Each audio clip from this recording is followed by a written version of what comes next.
Everyone has different ways of spending their salary and the money that they get in. They have different preferences. And today I thought I would share how I'm spending my salary to maximize my wealth.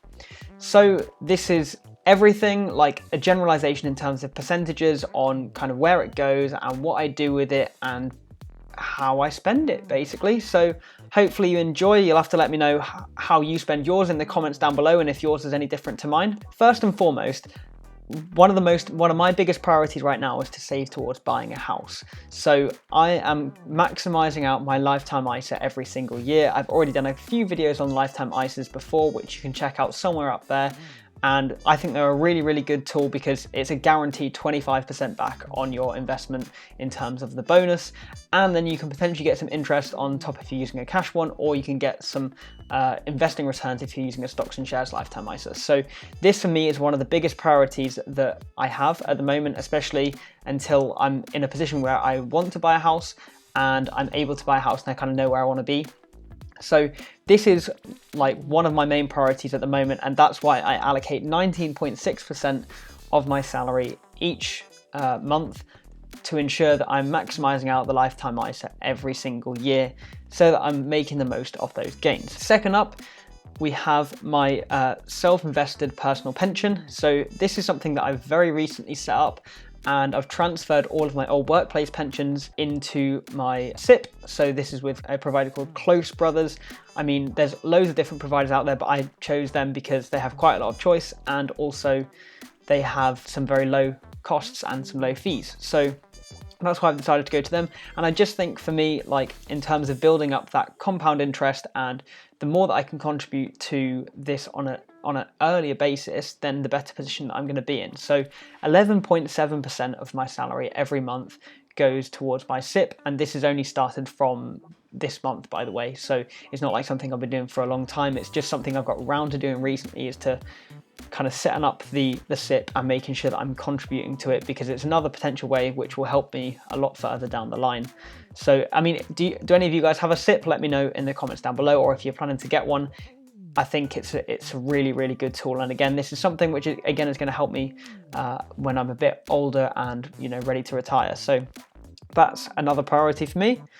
Number 3, this is where most of my money goes, is my stocks and shares ISA. I know how overvalued at the moment the stock market generally is, with, you know, so much money being pumped into it, but I kind of think, again, I want to take advantage of the compound interest, so I'm trying to put kind of as much as I can into there as soon as I can, so that over the long term my money should grow and grow and grow and grow as I make money on money on money on money, and that compound interest kind of adds up. Within my Vanguard stocks and shares ISA, 27.4% of my income, of my salary every single month, goes into my stocks and shares ISA.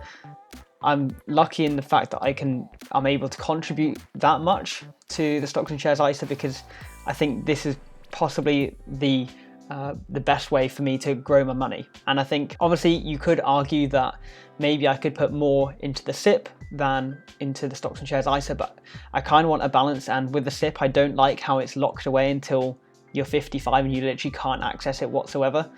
And with a ISA, you get penalized for taking it out, whereas with the stocks and shares ISA, you can take it out whenever you like, but obviously it's in your interest to keep it in. So for me, I like kind of putting as much as I can in there so that it's got the time to grow, but I also have access to it if I really, really need it. 23.5% of my salary every month goes on bills and expenses and that sort of thing, whether this be, you know, regular like phone bills and like rent and all this sort of stuff. It all goes on that. So, you know, not too bad. And obviously I've tried to reduce those as much as possible. And then finally, we've got 17.8% left to just spend on discretionary stuff.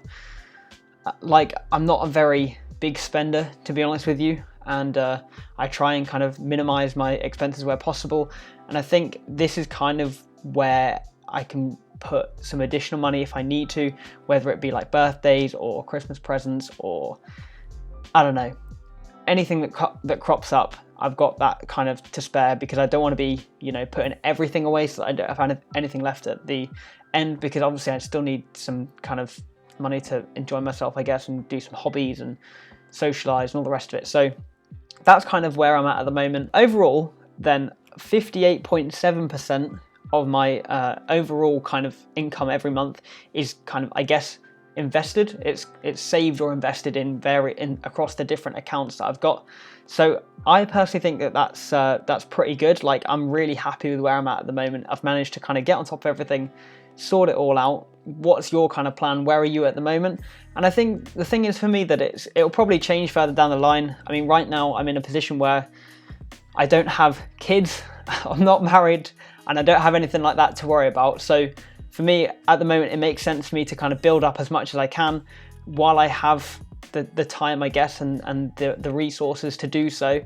And then later down the line, if I do want to do that, then it'll probably change.